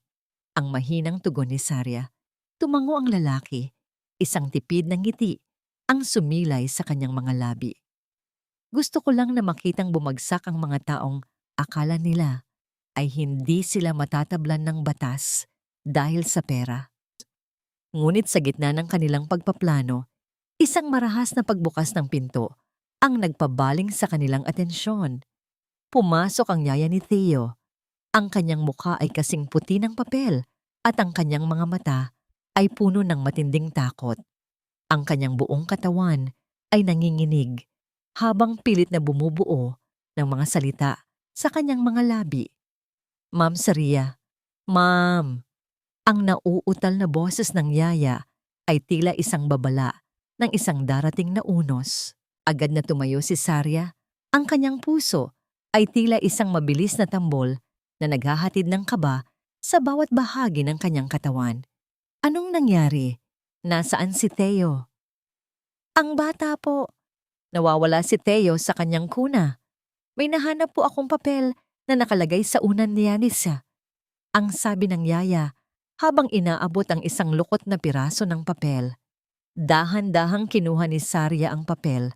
Ang bawat segundo ay tila isang taon ng pagdurusa. Sa loob ng papel ay may nakasulat na mga salitang tila isang sumpa na nagmumula sa kaibuturan ng impyerno. "Kung gusto mong makitang muli ang iyong anak, bitawan mo ang mga ebidensyang hawak mo. Huwag mong subukang hamunin ang kapangyarihan ng pamilya Valceres." Ang paningin ni Saria ay nagsimulang lumabo habang ang mga dokumento sa mesa ay tila naging mga aninong nakapaligid sa kanya. Ang katahimikan sa silid ay napalitan ng isang nakabubinging sigaw sa loob ng kanyang isipan. Ang yaman, ang dangal, at ang katarungan ay biglang nawalan ng halaga sa harap ng panganib na kinakaharap ng kanyang kaisa-isang anak. Hanggang saan ang kayang isakripisyo ng isang ina para sa kanyang anak, at sapat ba ang mga dokumentong hawak ni Theron upang iligtas si Theo mula sa mga kamay ng mga taong wala ng kinatatakutan? Ang bawat tibok ng puso ni Saria ay tila isang tambol na nagbibigay ng babala sa gitna ng nakabubinging katahimikan ng mansyon.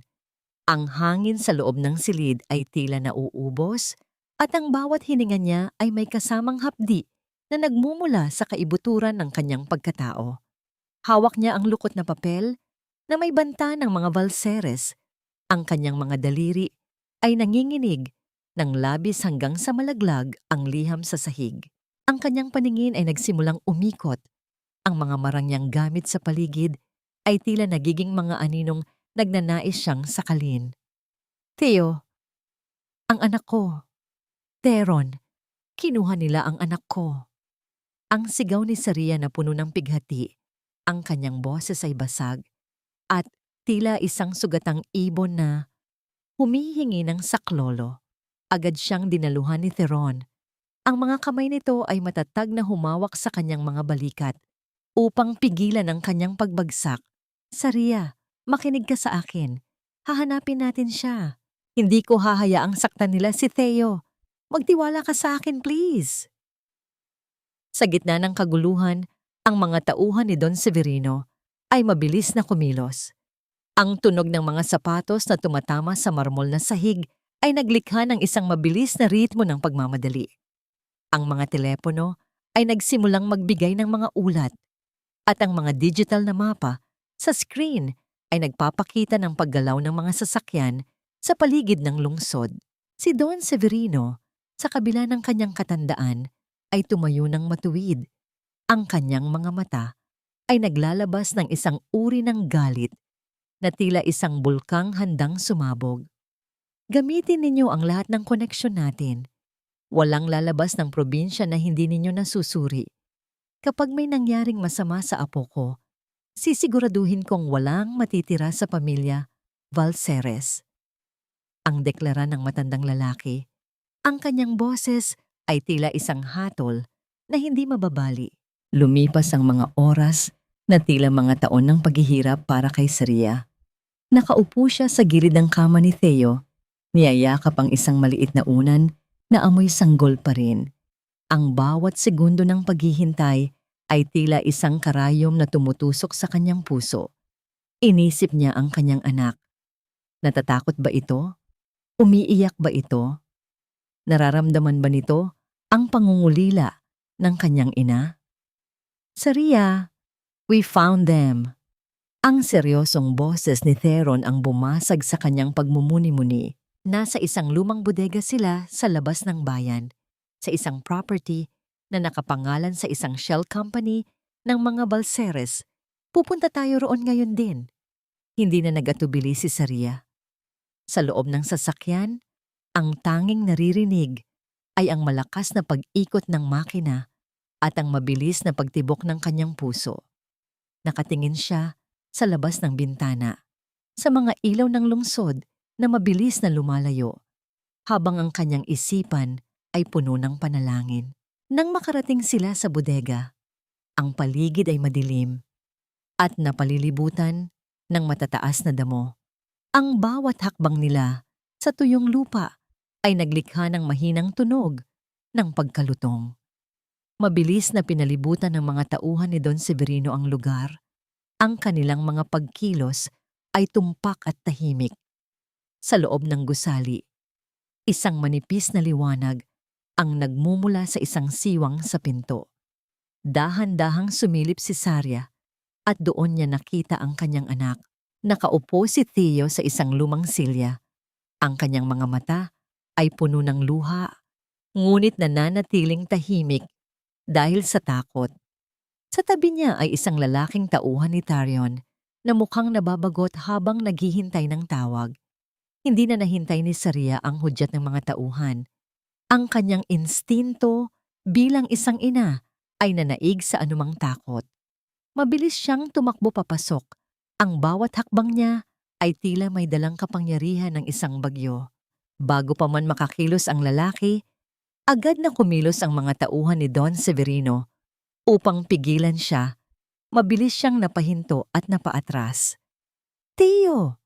Baby ko! Ang sigaw ni Saria habang agad niyang kinukuha ang kanyang anak. Mahigpit niya itong niyakap, tila ayaw na muling mawalay pa. Naramdaman ni Saria ang basang pisngi ni Theo na nakadikit sa kanyang leeg at sa sandaling iyon, wala nang ibang mahalaga kundi ang muling pagkakayakap nila sa isa't isa. Ang munting kamay ng bata ay mahigpit na humawak sa kanyang damit. Isang pagkapit na tila nagsasabing nahanap na niya ang kanyang kaligtasan. Ang bawat paghikbi ni Theo ay tila isang haplos sa sugatang puso ni Saria. Unti-unting naghihilom ang pait na naramdaman niya kanina. Nang lumabas sila mula sa madilim na bodega, sinalubong sila ni Theron. Nang makita ng abogado ang mag-ina na ligtas, ang kanyang seryosong muka ay napalitan ng isang malalim na ginhawa. Lumapit siya at dahan-dahang hinaplos ang ulo ni Theo bago ibaling ang kanyang tingin kay Saria. May isang uri ng paghanga at pagmamahal sa kanyang mga mata na hindi kayang ilarawan ng mga salita. He's safe now, Saria. Tapos na ang takot. Ang malumanay na sabi ni Theron. Ang kanyang boses ay tila isang oyayi sa gitna ng gabi. Tumango si Saria habang ang kanyang mga luha ay patuloy na dumadaloy. Ngunit ang mga luhang ito ay hindi na dahil sa pighati, kundi dahil sa isang matinding determinasyon. Tumingin siya sa malayo, sa direksyon kung nasaan ang mansyon ng mga Valseres. Ang kanyang pagkatao ay tuluyan ng nagbago. Ang Sarya na dating biktima ay wala na. Ang tanging natitira ay isang inang handang sunugin ang buong mundo para lamang protektahan ang kanyang anak. Hindi pa ito tapos, Teron. Ang mahinang sabi ni Saria. Ang kanyang boses ay puno ng puot na may halong katarungan. Ngayong ligtas na ang anak ko, sisiguraduhin kong wala nang matitirang kahit isang pirasong dangal sa pamilya Valseres. Pagbabayaran nila ang bawat patak ng luha ni Theo. Habang pabalik sila sa mansyon ng mga ilustre, isang malamig na katahimikan ang namayani sa loob ng sasakyan. Isang katahimikan na nagbabadya ng isang mas malaking digmaan. Anong hakbang ang gagawin ni Saria ngayong taglay na niya ang kapangyarihan ng mga ilustre? At paano haharapin ng mga Valseres? Teres, ang galit ng isang inang hinyaan nilang mamatay sa ulan, ngunit ngayon ay nagbalik bilang isang nagniningas na apoy. Ang katahimikan sa loob ng malawak na silid ni Saria sa mansyong ilustre ay tila isang malambot na kumot na nagbibigay ng panandaliang kapayapaan sa kanyang pagod na diwa. Sa harap ng isang malaking salamin na may gintong balangkas, nakatayo si Saria. Pinagmamasdan ang sariling refleksyon na tila isang estranghero. Ang babaeng nasa salamin ay hindi na ang lanta at duguan na Saria na itinaboy sa gitna ng ulan. Ang kanyang buhok ay maayos na nakapusod, ang kanyang balat ay may kintab na dala ng sapat na pahinga, at ang kanyang mga mata, bagaman may bakas pa rin ng pighati, ay naglalabas na ng isang uri ng ningning na nagmumula sa determinasyon. Dahan-dahang hinaplos ni Saria ang kanyang mga balikat. Nararamdaman ang kinis ng telang sutla ng kanyang suot na bestida. Ngunit sa ilalim ng magandang bihis na ito, alam niyang nananatili ang mga peklat ng nakaraan, ang bawat hapdi na idinulot ni Doña Trivenza at ang bawat pagtalikod ni Tarion ay nakaukit na sa kanyang pagkatao. Ito ang kanyang golden moment, ang sandaling napagtanto niya na ang kanyang kagandahan ay hindi lamang nasa panlabas, kundi sa kakayahan niyang manatiling buo sa kabila ng pagkakadurog. Isang marahang pagkatok sa pinto ang pumutol sa kanyang pagmumuni-muni. Pagbukas nito, pumasok si attorney, Teron. Ang kanyang tindig ay puno ng paghanga habang pinagmamasdan ang transformasyon ng babaeng nasa harap niya. May dala siyang ilang mga folder at isang itim na kahon na tila naglalaman ng mahahalagang dokumento. "You look breathtaking, Saria," ang malumanay na sabi ni Theron. Ang kanyang boses ay tila isang mainit na haplos sa gitna ng ginaw. "If they could see you now, hindi nila paniniwala ang ikaw ang babaeng binalak nilang ibaon sa limot." Bahagyang yumuko si Saria. Ang kanyang mga pisngi ay dahan-dahang nagkaroon ng kulay rosas. "Salamat, Teron. Pero alam nating pareho na hindi sapat ang magandang mukha para talunin sila. Handa na ba ang lahat?" Lumapit si Theron at inilapag ang mga dokumento sa mesa. "Yes. We've managed to track every transaction Tarion made using your forged signature. We also have proof of their money laundering through the shell companies. Ang kailangan na lang natin ay ang tamang pagkakataon para ibagsak ang lahat ng ito sa harap ng mundo." Sa loob ng ilang oras, matiyagang tinuruan ni Theron si Saria tungkol sa mga pasikot-sikot ng negosyo at kung paano basahin ang mga balangkas ng kontrata. Ang bawat paliwanag ni Theron ay puno ng pasensya. Ang kanyang mga daliri ay dahan-dahang sumasagi sa mga daliri ni Saria habang itinuturo ang mga mahahalagang bahagi ng papel. Ang bawat dampi ng kanilang balat ay naghahatid ng isang uri ng kilig na tila isang lihim na kanta sa pagitan nila. May mga sandaling magtatama ang kanilang mga mata at ang mundo sa labas ay tila naglalaho. Naiwan silang dalawa sa isang bulanang tahimik na pagkakaintindihan at umuusbong na damdamin. Bakit mo ito ginagawa, Theron? Ang mahinang tanong ni Sarya. Ang kanyang titig ay nananatili sa mukha ng abogado. You're risking your career and your reputation just to help a woman like me. Hinawakan ni Theron ang kamay ni Sarya. Ang kanyang palad ay mainit at matatag. Because a woman like you deserves a champion, Sarya, and because sa bawat araw na nakikita kitang lumalaban, mas lalo kong napapatunayan na ikaw ang tanging katotohanan sa mundong ito na puno ng pagpapanggap. I'm not just doing this for justice. I'm doing this because I care about you, more than I can say. Ang katahimikan sa silid ay napalitan ng tunog ng mabilis na pagtibok ng puso ni Sarya. Ang bawat salita ni Theron ay tila isang lunas sa kanyang mga sugat. Isang sandali na tila huminto ang oras kung saan ang tanging mahalaga ay ang init ng kanilang pagkakalapit at ang pangakong hindi sila mag-iiwanan. Gayunpaman, ang muling pagbabalik sa realidad ay dumating nang pumasok si Don Severino. Dala ang isang eleganteng gintong sobre. Ang disenyo nito ay pamilyar. Ito ang tatak ng pamilya Valceres.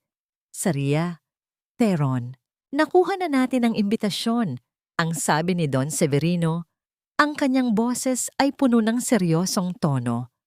Next week na ang grand gala ng mga Valceres. Gagamitin nila ang gabing iyon upang ipagmalaki ang kanilang bagong proyekto at ang opisyal na pagsasama ng kanilang kumpanya sa pamilya ni Tirela. Dahan-dahang kinuha ni Sarya ang imbitasyon. Binasa niya ang mga pangalan ni Natarion at Tirela na nakasulat sa gintong tinta, ang mga taong naging dahilan ng kanyang pagdurusa. Ang bawat letra ay tila isang mitya na muling nagpasiklab sa apoy sa kanyang puso. Ang takot na naramdaman niya noon ay tuluyan ng napalitan ng isang malamig na determinasyon. Ito na ang pagkakataong hinihintay natin. Ang sabi ni Sarya, ang kanyang boses ay hindi na nanginginig, kundi puno na ng awtoridad.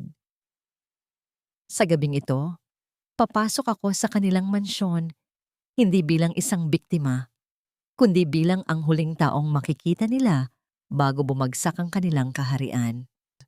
Tumingin si Sarya kay Theron at kay Don Severino. Ang digmaan ay nakatakda na, ngunit sa likod ng kanyang matatag na anyo, isang tanong ang nananatili sa kanyang isipan. Sapat ba ang katotohanang hawak niya upang matalo ang kasamaang dekada nang nakaugat sa pamilya Valceres? O mayroon pa silang itinatagong huling alas na maaaring muling sumira sa lahat ng kanyang pinaghirapan? Ang bawat kristal na nakasabit sa kisame ng bulwagan ay tila mga luha ng langit na naninigas sa lamig ng pagkukunwari, naglalabas ng mga kulay na sumasayaw sa makintab na sahig ng mansyong Valceres.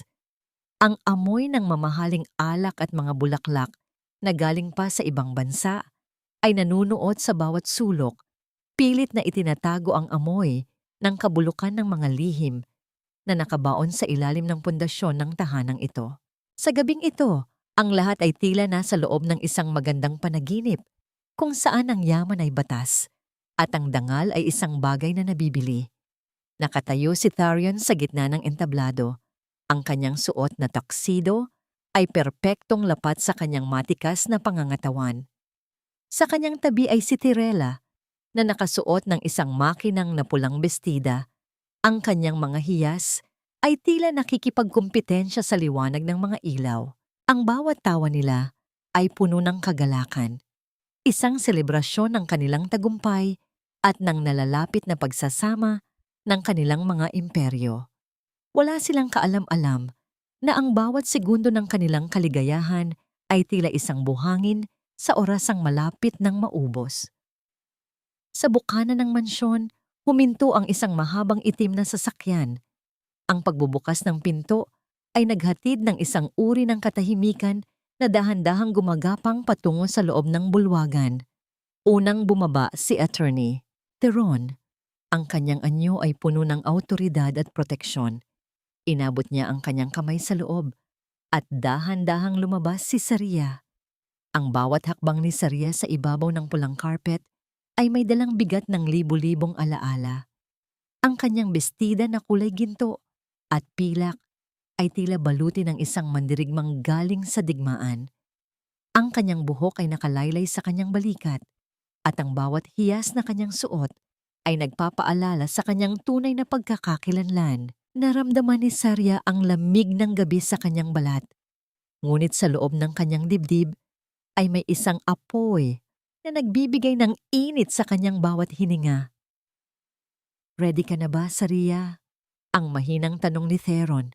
Ang kanyang boses ay tila isang angkla sa gitna ng nagngangalit na dagat ng emosyon ni Sarya. Tumango si Sarya. Ang kanyang mga mata ay nananatiling nakatitig sa pintuan ng mansyon. Laban na ito, Theron. Hindi na ako ang babaeng pinalayas nila sa gitna ng ulan. I'm here to take back what is mine. Pagpasok nila sa loob, ang bawat mata ay nabaling sa kanila. Ang ingay ng mga pag-uusap ay dahan-dahang napalitan ng mga bulong ng pagtataka. Sino ang babaeng ito na tila isang reyna sa gitna ng mga hamak? Sino ang kasama ni Attorney Theron Lucero na may ganitong uri ng kagandahan at kapangyarihan? Nang marating nila ang harap ng entablado, nagtama ang mga mata ni Sarya at ni Doña Trivenza. Ang basong hawak ng matandang babae ay bahagyang nayanig. Ang kanyang mukha ay nawalan ng kulay habang pinagmamasdan ng babaeng inakala niyang tuluyan nang naglaho sa putikan. Lumapit ang matanda. Ang kanyang bawat hakbang ay tila puno ng takot na pinalalakas ng kanyang natitirang kayabangan. Sarya! How dare you step into my house again? Anong karapatan mong magpakita rito matapos ang lahat ng ginawa mo? Look at you. Akala mo ba ay mababago ng mamahaling damit ang katotohanang ikaw ay isang hampas lupa? Ang boses ni Doña Trivenza ay nanginginig sa galit at kaba. Tumingin si Sarya ng diretso sa kanyang dating biyenan. Ang kanyang titig ay tila isang matalim na espada. Ang karapatan ko ay hindi galing sa inyo, Doña Trivenza. At ang bahay na ito, bahagi ito ng lupang kinuha ninyo sa akin gamit ang mga kasinungalingan. Nandito ako para sa katarungan. Napansin ni Tharion ang kaguluhan at mabilis na lumapit. Nang makita niya si Sarya, tila tumigil ang pag-ikot ng kanyang mundo. Ang kagandahan ni Sarya sa gabing iyon ay tila isang sampal sa kanyang mukha. Isang paalala ng lahat ng kayamanang kanyang itinapon para sa ambisyon. Sarya, anong ibig sabihin nito? Bakit kasama mo si Attorney Lucero? Ang nauutal na tanong ni Tharion. Ang kanyang boses ay puno ng pagsisisi na huli na para bigyang halaga. Ngumiti si Sarya, isang ngiting tila yelo sa lamig. I'm here as a guest, Tharion. Or should I say, the main guest of this evening. Let me introduce myself properly to everyone. Sa sandaling iyon, lumapit si Don Severino Ilustre at tumayo sa tabi ni Sarya. Ang kanyang kamay ay matatag na pumatong sa balikat ng kanyang anak. Ang presensya ng matandang Ilustre ay tila isang bagyo na wumak sa katahimikan ng bulwagan. Ladies and gentlemen, ang malakas na boses ni Don Severino ay umalingaw-ngaw sa buong mansyon. I would like to introduce to all of you my long-lost daughter and the sole heiress of the Ilustre Empire, Desarya Ilustre. Ang mga bulong sa paligid ay naging isang nakabubinging katahimikan. Ang mukha ni Tirela ay napuno ng matinding selos at galit, habang si Doña Trivenza ay tila mawawalan ng malay sa kanyang kinatatayuan. Ngunit sa gitna ng lahat ng ito, si Sarya ay nanatiling matatag. Ang kanyang puso ay puno ng isang uri ng kapayapaan na ngayon lamang niya naramdaman. Tumingin si Sarya kay Tharion. Ang kanyang mga mata ay nagpapakita ng isang katotohanang mas matalim kaysa sa anumang sandata. Akala ninyo ay tapos na ang lahat noong gabing iniwan ninyo ako sa ulan. Ngunit ang ulan na yon ang naghugas sa aking takot. Ngayon, handa na ba kayong harapin ang tunay na bagyong dala ko? Sa gitna ng karangyaan ng gabi, ang bawat salita ni Sarya ay tila isang simula ng pagguho ng kaharian ng mga Balseres. Ngunit sa likod ng kanyang tagumpay, may isang lihim pang hindi nabubunyag, isang huling alas na hawak ni Doña Trivenza na maaaring magpabago sa kapalaran ng lahat. Ano ang gagawin ni Sarya kapag nalaman niyang ang kanyang pagbabalik ay bahagi lamang ng isang mas malaking laro na hindi pa niya lubos na nauunawaan? Ang bawat bulong sa loob ng marangyang bulwagan ay naglaho, na tila ang hangin mismo ay huminto sa pagdaloy upang saksihan ang pagguho ng isang huwad na kaharian. Ang katahimikang namayani ay nakabubingi, binuo ng pinaghalong gulat, hiya, at takot na mababakas sa bawat mukha ng mga panauhin. Sa gitna ng entablado, si Sarya ay nakatayo ng tuwid. Ang kanyang anyo ay hindi na ang sugatang babaeng itinaboy sa ulan, kundi isang mandirigmang handang ibagsak ang hatol ng katarungan. Si Attorney Teron ay humakbang pasulong. Ang kanyang bawat yapak sa makintab na sahig ay naglikha ng isang seryoso at matatag na tunog. Inilabas niya ang isang makapal na folder na may tatak ng korte. Ang bawat pahina na kanyang inilalantad ay tila isang piraso ng ebidensya na dahan-dahang bumubuo sa kabaong ng pamilya Valceres. Ladies and gentlemen, ang gabing ito ay hindi tungkol sa pag-unlad ng negosyo, kundi tungkol sa katotohanan. Ang boses ni Teron ay baritono, malumanay ngunit puno ng awtoridad na umalingaw-ngaw sa buong mansyon. Mayroon kaming sapat na ebidensya ng malawakang pananalapi na pandaraya, palsipikasyon ng mga dokumento, at ang ilegal na paggamit sa pangalan at ari-arian ni Sarya Ilustre upang pagtakpan ang mga utang ng pamilya Valceres. Ang mukha ni Doña Trivenza ay nawalan ng kulay. Ang kanyang nanginginig na mga kamay ay pilit na kumakapit sa sandalan ng silya upang hindi siya mabuwal. Ang bawat salita ni Teron ay tila isang sampal na gumigising sa kanya mula sa panaginip ng kapangyarihan. Tumingin siya kay Tarion, umaasang may magagawa ang kanyang anak, ngunit nakita niyang ang lalaki ay nakayuuko. Ang mga balikat ay nakalaylay sa matinding pagsisisi at takot. Mabilis na kumilos si Tirela. Sa isang iglap, binitawan niya ang braso ni Tarion at lumayo ng ilang hakbang. Ang kanyang mga mata ay puno ng pagkamuhi at pandidiri. Wait! I have nothing to do with this.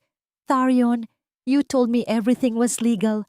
I will not let your dirty laundry ruin the reputation of my family. Attorney, I was also a victim of their lies. Isang mapait na tawa ang kumawala sa mga labi ni Sarya habang pinagmamasdan ang pagtataksil ng magkasintahan sa isa't isa. Ganyan ba talaga kayo, Tirela? Kapag lumulubog na ang barko, kanya-kanyang talon na. Akala ko ba ay dakila ang inyong pag-ibig na kailangang dumanak ang luha ko para lamang mabuo? Ang pagpasok ng mga tauhan ng batas sa loob ng bulwagan ay naglikha ng isang panibagong tensyon. Ang kanilang mga seryosong mukha at ang metal na kislap ng mga posas ay tila huling tuldok sa kabanata ng panloloko ng mga Valceres. Dahan-dahang lumapit ang mga pulis kay Doña Trivenza at Tarion. Doña Trivenza Valceres, Tarion Valceres, you are under arrest for multiple counts of fraud and falsification of public documents. Ang deklara ng isang opisyal. Sa gitna ng kahihiyan, sa harap ng lahat ng mga maimpluwensyang tao na dati ay kailangang yumukod sa kanila, ay dinala ang mag-ina. Ang mga bulong ng mga panauhin ay tila mga bubuyog na nanunuot sa kanilang pandinig. Habang papalapit sila sa pintuan, biglang bumagsak si Tarion sa kanyang mga tuhod sa harap ni Sarya. Sarya, please! Patawarin mo ako! Para sa anak natin, huwag mo kaming ipakulong. Let's talk about this. I'm still your husband. Ang pagmamakaawa ni Tarion, ang kanyang mga luha ay humahalo sa alikabok ng sahig. Tinitigan ni Sarya ang lalaking dati ay itinuring niyang mundo. Walang galit, walang puot, tanging isang malalim na awa para sa isang taong hindi kailanman natutong magpahalaga sa tunay na yaman. Husband? Ang asawa ko ay namatay na noong gabing iniwan niya ako sa gitna ng unos upang mamatay. At ang anak ko, Mas mabuti pang lumaki siyang alam na ang kanyang ama ay nasa kulungan kaysa lumaking alam na ang kanyang ama ay isang taong walang dangal. Hinila ng mga pulis si Tharion palayo, habang si Doña Trivenza ay nanatiling matigas ang anyo sa kabila ng kahihiyan, ngunit ang kanyang mga mata ay sumisigaw ng isang pait na habang buhay na niyang dadalhin. Pinanood ni Saria ang kanilang paglayo hanggang sa mawala sila sa dilim ng gabi sa labas ng mansyon. Naramdaman ni Saria ang isang kamay na dahan-dahang pumatong sa kanyang balikat. Si Teron iyon, ang kanyang titig ay puno ng kapayapaan at pag-asa. It's over, Saria. The truth has set you free. Napahinga ng malalim si Saria, ang bawat hibla ng kanyang pagkatao ay tila gumaan. Ngunit sa gitna ng kanyang tagumpay, isang malungkot na alaala ang bumalik sa kanyang isipan. Ang imahe ng kanyang sarili na basang-basa sa ulan. Karga, ang kanyang anak. Ang katarungan ay nakuha na niya. Ngunit sapat ba ito upang punan ng puwang sa kanyang puso na iniwan ng maraming taon ng pagdurusa? Tumingin si Saria sa mga bituin sa langit. Ang kanyang isipan ay puno ng isang tanong na tila isang tinik sa kanyang lalamunan. Ngayong wala na ang mga kaaway, handa na ba siyang harapin ang pinakamahirap na bahagi ng kanyang paglalakbay, ang pagpapatawad sa sarili at ang pagbubukas muli ng kanyang puso para sa isang bagong pag-ibig? Ang bawat hakbang ni Saria sa loob ng malamig at madilim na pasilyo ng piitan ay naglikha ng isang mapait na alingawngaw na tila nagmumula sa kanyang sariling nakaraan. Ang amoy ng amag at lumang semento ay nanunuot sa kanyang pandinig, isang matinding kaibahan sa bango ng mga bulaklak sa mansyong ilustre. Sa likod ng makakapal na rehas, naroroon ang mga taong dating naghahari-harian sa kanyang buhay. Ang mga taong naging dahilan ng bawat patak ng kanyang luha sa gitna ng unos. Nakatitig si Saria sa salamin na naghihiwalay sa kanya at kay Doña Trivenza. Ang matandang babae ay wala na ang kinang ng mga hiyas. Ang kanyang buhok ay gulo-gulo at ang kanyang balat ay tila lantang dahon sa ilalim ng malamig na liwanag ng bumbilya. Ang kanyang mga kamay ay nanginginig habang pilit na humahawak sa telepono. Ang kanyang mga mata ay naglalabas pa rin ng puot na pilit na itinatago ang matinding takot. Akala mo ba ay nagtagumpay ka na, Saria? Akala mo ba ay masaya ako na makita kang nakasuot ng ginto habang ako ay naririto sa putikan? Ang boses ni Doña Trivenza ay garalgal, puno ng pait na tila lason sa lalamunan. You are still nothing but a fish vendor in my eyes. Isang hamak na swerte lang ang nagdala sa iyo rito. Huminga ng malalim si Saria. Ang kanyang titig ay nanatiling kalmado at puno ng dignidad. Hindi ako naririto para saktan ka, Doña Trivenza. Naririto mo ako para sa katarungan. Ang katarungang ipinagkait ninyo sa akin nung gabing itinapon ninyo ako sa ulan na parang basura. Look at you now. Ang inyong yaman na inuna ninyo kaysa sa inyong konsensya ay naglaho na parang usok. Wala na kayong mansyon, wala na kayong pangalan. Ang tanging natitira sa inyo ay ang inyong sariling anino. Sa kabilang bahagi ng mesa, si Tharion ay nakaupo ng nakayuko. Ang kanyang mukha ay puno ng pagsisisi na huli na para sa anumang kapatawaran.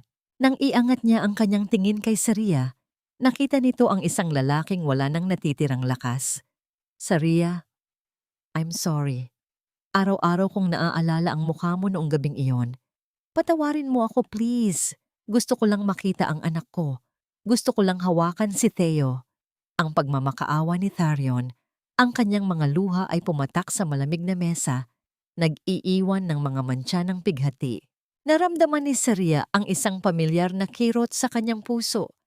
Ngunit hindi na ito ang kirot ng pag-ibig. Ito ay ang kirot ng isang inang kailangang maging matatag. Ligtas si Theo, Tharion, at lalaki siyang alam na ang pag-ibig ay hindi nasusukat sa yaman, kundi sa sakripisyo. Hindi ko hahayaang lumaki siyang may bahid ng kasakiman na nananalatay sa inyong dugo. Ang tanging paraan para mapatawad kita ay ang panatilihin ang katahimikan sa pagitan natin. Lumabas si Saria mula sa piitan. Ang bawat hakbang niya ay tila nagpapagaan sa kanyang kalooban. Sinalubong siya ni Attorney Theron sa labas. Ang kanyang anyo ay puno ng proteksyon at tapat na pag-aalala. Hinawakan ni Theron ang kamay ni Saria. Ang init ng kanyang palad ay tila nagbibigay ng katiyakan sa isang bagong simula. "How are you, Saria?" Ang malumanay na tanong ni Theron habang binubuksan ang pinto ng sasakyan. "I feel light, Theron. Parang sa wakas ay nakahinga na ako ng maluwag. Ang mansyon ng mga Balceres. Nakuha na natin ang pinal na dokumento. It's officially mine now." Ang tugon ni Saria. Ang kanyang mga mata ay nananatiling nakatingin sa malayo. "And what do you plan to do with it?" Ang tanong ni Theron. Ang kanyang titig ay puno ng paghanga. "Gagawin ko itong isang tahanan para sa mga inabandonang ina at bata. Theron, isang lugar kung saan walang sino man ang kailangang matulog sa gitna ng ulan o tratuhin na parang basura. I want to turn that place of pain into a sanctuary of hope." Ang deklara ni Saria.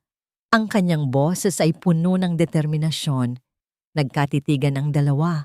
At sa loob ng sasakyan, ang katahimikan ay napalitan ng isang uri ng damdamin na mas matamis kaysa sa anumang yaman. Ang bawat haplos ng hangin mula sa bintana ay tila isang uyayi na nagpapatahimik sa mga bagyo ng nakaraan. Ngunit sa gitna ng kanyang kaligayahan, may isang bagay na bumabagabag kay Saria. Isang huling liham ang natanggap niya mula sa isang hindi kilalang tao. Isang mensahe na tila nagbubukas muli sa isang sugat na inakala niyang naghilom na. Ang liham ay naglalaman lamang ng isang pangalan at isang address sa Batangas, ang lugar kung saan matatagpuan ang huling lihim ng kanyang tunay na ina. Handa na ba si Saria na harapin ang huling bahagi ng kanyang nakaraan o ang katotohanan ito ang muling susubok sa katatagan ng kanyang muling na buong buhay? Ang bango ng alat ng dagat ay humahalo sa samyo ng tuyong isda na tila isang yakap ng nakaraan na dahan-dahang nagpapalambot sa naninigas na puso ni Saria. Sa muling pagtapak niya sa lupang sinilangan sa Batangas, ang bawat hakbang niya sa Pino at mainit na buhangin ay nagdadala ng mga alaala ng kanyang paghihirap. Ngunit sa pagkakataong ito, hindi na siya ang babaeng lanta at walang patutunguhan. Nakatayo siya ng may dangal. Ang kanyang paningin ay nakatuon sa abot-tanaw, kung saan ang asul na langit ay humahalik sa naglalakihang alon. Ang kanyang unang hantungan ay ang maliit na dampa sa gilid ng riles. Pagbaba niya mula sa sasakyan, ang pag-ikot ng mga gulong sa tuyong lupa ay naghatid ng alikabok na sumasayaw sa ilalim ng liwanag ng hapon. Nakita niya si Aling Talina na abala sa pag-aayos ng kanyang mga paninda. Ang matanda ay tila hindi nagbago, maliban sa mas malalim na mga guhit sa kanyang mukha na dala ng panahon. "Nanay Talina," ang mahinang tawag ni Saria. Ang kanyang boses ay tila isang uyayi na nagpalingoon sa matanda. Nang makita ni Aling Talina si Saria, ang mga baso na kanyang hawak ay dahan-dahang naibaba sa mesa. Ang kanyang mga mata ay nanlaki at agad na napuno ng masaganang luha. Walang salitang lumabas sa kanyang mga labi, ngunit ang mabilis na paglapit nito at ang mahigpit na yakap kay Saria ay sapat na upang sabihin ang lahat ng pangungulila at kagalakan. "Diyos ko, Saria, hidya tignan mo ang sarili mo. Napakaganda mo na." Tila isang bituin na bumaba sa lupa, ang nanginginig na sabi ni Aling Talina habang hinahaplos ang pisngi ni Saria. "Utang ko sa inyo ang buhay ko, Nay. Kung hindi dahil sa inyo, wala na kami ni Theo." Ang tugon ni Saria habang ang kanyang sariling mga luha ay dahan-dahang pumapatak, hindi dahil sa sakit kundi dahil sa labis na pasasalamat. Sa hapon ding iyon, dinala ni Saria si Aling Talina sa dating mansyon ng mga Balceres. Ang malaking pinto na dati ay simbolo ng kanyang pagkakakulong ay nakabukas na ngayon para sa lahat. Sa itaas ng arko May nakasabit na bagong karatula na gawa sa kahoy. Ang ukit nito ay malinis at kagalang-galang. Saria's Sanctuary, a home for mothers and children. Ang dating malawak na hardin kung saan siya madalas hiyain ni Doña Trivenza ay punong-puno na ngayon ng mga bata na naglalaro. Ang kanilang mga tawa ay tila isang himig na nagpapalayas sa bawat anino ng pait sa loob ng lugar na yon. Ang bawat silid ay inayos upang maging komportable, puno ng mga kagamitan at pagkain para sa mga inang itinaboy din ng tadhana. Dito po kayo titira, Nay Talina. Kayo ang magiging ina ng tahanang ito. Ayaw ko nang makita kayong nagtitinda sa ilalim ng initan. Ang nakangiting sabi ni Saria habang ipinapakita ang isang malinis at malawak na silid para sa matanda. Nang sumapit ang gabi, ang langit ay napuno ng libu-libong bituin na tila mga diamanteng nakakalat sa itim na pilus. Naglalakad si Saria sa dalampasigan. Ang tubig dagat ay dahan-dahang humahaplos sa kanyang mga paa. Nag-iiwan ng malamig na sensasyon sa bawat pag-atras nito. Sa kanyang tabi, tahimik na naglalakad si Attorney Theron. Ang kanyang presensya ay tila isang matatag na pader na nagbibigay ng proteksyon. You did it, Saria. You turned your pain into a masterpiece. Ang malumanay na sabi ni Theron. Ang kanyang boses ay tila humahalo sa ritmo ng mga alon. Tumingin si Saria sa kanya. Ang liwanag ng buwan ay sumasalamin sa kanyang mga mata. Hindi ko ito magagawa nang wala ka, Theron. You were the one who saw me when I was invisible. You held my hand when everyone else was pushing me away. Huminto sa paglakad si Theron at dahan-dahang humarap kay Saria. Hinawakan niya ang magkabilang kamay ng babae. Ang init ng kanyang palad ay naghatid ng isang uri ng kilig na nagpabilis sa tibok ng puso ni Saria. Isang pakiramdam na mas matamis at mas malalim kaysa sa anumang naranasan niya noon. Saria, tapos na ang misyon ko bilang abogado mo. Pero gusto kong simulan ang misyon ko bilang katuwang mo sa buhay. I don't want to be just a part of your success.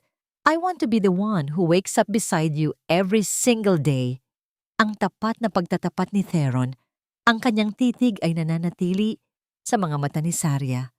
Puno ng isang pangakong hindi kailanman mababali. Naramdaman ni Saria ang pag-akyat ng init sa kanyang mga pisngi. Ang bawat hibla ng kanyang pagkatao ay tila nagnanais sumagot ng oo. Ngunit bago pa man siya makapagsalita, ang katahimikan ng dalampasigan ay bumasag ng isang maliit na bata na tumatakbo patungo sa kanila. Si Theo, na may hawak na isang puting sobre. Mama, may nagbigay po nito sa akin sa tapat ng gate, ang sabi ng bata habang iniaabot ang sulat. Dahan-dahang binuksan ni Saria ang sobre sa ilalim ng liwanag ng buwan. Ang papel ay may bahid ng amoy ng luma at alikabok. Pagkabasa niya sa unang linya, ang kanyang hininga ay tila naputol at ang kanyang mga kamay ay muling nanginig. Ang sulat ay galing sa isang address sa Batangas na matagal nang inabandona at ang huling linya nito ay tila isang sumpa mula sa libingan. Hindi ka patapos sa nakaraan, Saria. Ang iyong ina ay hindi namatay sa sakit. Siya ay pinatay ng taong pinagkakatiwalaan ni Don Severino. Napatingin si Saria kay Theron. Ang kanyang puso ay muling napuno ng isang uri ng pangamba. Sino ang taong ito na nagnanais muling gisingin ang mga lihim ng nakaraan sa sandaling nahanap na niya ang kanyang kaligayahan? At sapat ba ang pag-ibig ni Theron upang protektahan siya sa oras na malaman niya ang katotohanang maaaring sumira sa muling nabuong pamilya ilustre? Ang bawat salita sa lihim na sulat na hawak ni Saria ay tila mga huling patak ng lason na nagnanais sumira sa kapayapaang kanyang nahanap. Sa loob ng kanyang silid, sa mansyong ilustre, ang tanging maririnig ay ang mahinang paghinga ni Theo na mahimbing na natutulog habang ang bawat pagtibok ng puso ni Saria ay may kasamang kaba na hindi niya maipaliwanag. Tumingin siya sa labas ng bintana kung saan ang mga bituin ay tila mga piping saksi sa kaniyang pagdurusa. Hindi niya kayang maniwala na ang kaniyang amang si Don Severino ay may kinalaman sa pait na dinanas ng kaniyang ina. Dahan-dahang lumabas si Sarya at nagtungo sa silid-aklatan ni Don Severino. Ang amoy ng lumang papel at seryosong atmosfera ng silid ay tila nagpabigat sa kaniyang bawat hakbang. Nakita niya ang kaniyang ama na nakaupo sa tapat ng malaking bintana. Nakatitig sa kawalan. Ang kaniyang anyo ay tila isang punong unti-unti nang natutuyo ang mga dahon. Papa, ang mahinang tawag ni Sarya. Ang kaniyang boses ay nanginginig sa pagitan ng takot at determinasyon. I found this letter. Sinasabi rito na ang pagkamatay ni Mama, it wasn't an accident. Sabi rito, pinatay siya ng taong pinagkakatiwalaan niyo. Dahan-dahang humarap si Don Severino. Ang kanyang mga mata ay puno ng isang matandang pighati na tila ngayon lamang muling nabuksan. Kinuha niya ang liham at binasa ito ng may nanginginig na mga daliri. Isang matagal na katahimikan ng namayani, ang tanging nagbibigay ng ingay ay ang marahang paghampas ng hangin sa mga kortina. Sarya, anak, ang boses ni Don Severino ay halos pabulong na, puno ng pagsisisi. Hindi ko alam na darating ang araw na malalaman mo ang katotohanan ito. Ang taong tinutukoy sa sulat, siya ang aking sariling kapatid, ang iyong tito. Sa sobrang inggit niya sa kapangyarihan ng ilustre, binalak niyang ilayo kayo sa akin. Ang iyong ina ay hindi namatay sa sakit. Siya ay namatay sa pagod at gutom habang pilit kayong itinatago sa akin. Hinayaan ko ang aking tiwala na maging bulag at iyon ang pinakamalaking pagkakamali ng buhay ko. Napahagulgol si Sarya. Ang kaniyang mga balikat ay nanginginig habang ang kaniyang mga kamay ay nakatakip sa kaniyang mukha. Ang bawat hapdi ng kaniyang pagkabata, ang bawat araw na kailangan niyang magtiis sa lansa ng palengke, lahat pala yon ay bunga ng isang matinding pagkakanulo. Ngunit nang maramdaman niya ang mainit na yakap ng kaniyang ama, ang kaniyang galit ay dahan-dahang napalitan ng isang uri ng pagtanggap. I forgive you, Papa. Ang mahinang tugon ni Sarya sa gitna ng kaniyang mga luha. Wala na tayong magagawa sa nakaraan. Ang mahalaga ay nandito na tayo ngayon. At hinding-hindi ko hahayaang ang puot ay muling sumira sa pamilyang ito. Lumipas ang ilang buwan at ang mga sugat ng nakaraan ay dahan-dahang naghilom sa ilalim ng init ng pag-ibig at katarungan. Ang Sarya Sanctuary ay naging isang tanyag na lugar sa Batangas kung saan ang bawat inang nawala ng pag-asa ay nakakahanap ng bagong simula. Ang mga tawa ng mga bata at ang samyo ng mga bulaklak sa hardin ay tila isang panalangin na natupad. Sa dalampasigan ng Batangas, sa ilalim ng ginintoang sikat ng araw na malapit ng lumubog, nakatayo si Sarya. Ang kaniyang puting bestida ay dahan-dahang iwinawagayway ng hangin. Ang kaniyang anyo ay tila isang anghel na naglalakad sa ibabaw ng tubig. Nakatingin siya sa kaniyang asawang si Theron na ngayon ay karga si Theo habang naglalakad patungo sa kanya. You look so peaceful today, Sarya. Ang malambot na sabi ni Theron nang makalapit siya. Inilapag niya si Theo na agad na tumakbo upang habulin ang mga maliliit na alon sa buhangin. I'm glad na sa wakas, nahanap mo na ang tunay mong tahanan. Ngumiti si Sarya, isang ngiting punong-puno ng kagalakan at katiyakan. Hinawakan niya ang kamay ni Theron. Ang bawat daliri nila ay tila naglalapat upang bumuo ng isang pangako ng habambuhay na pagsasama. Ang kilig na nadarama niya ay hindi na ang uri ng kaba, kundi ang uri ng kapayapaan na tanging ang tunay na pag-ibig lamang ang makakapagbigay. Hindi ko akalain na ang isang babaeng itinapon sa ulan ay magkakaroon ng ganitong uri ng kaligayahan, ang mahinang sabi ni Sarya, habang nakasandig ang kanyang ulo sa balikat ni Theron. Thank you for everything, Theron, for teaching me how to love and how to be loved again. I will love you through every storm, Sarya, and I will be your shield through every sunset. Ang tapat na tugon ni Theron bago niya dahan-dahang hinalikan ang noo ni Saria. Habang ang araw ay tuluyang lumulubog sa abot-tanaw, nag-iiwan ng mga kulay na lila at kahel sa langit, naramdaman ni Saria na ang kaniyang paglalakbay ay nakarating na sa kaniyang hantungan.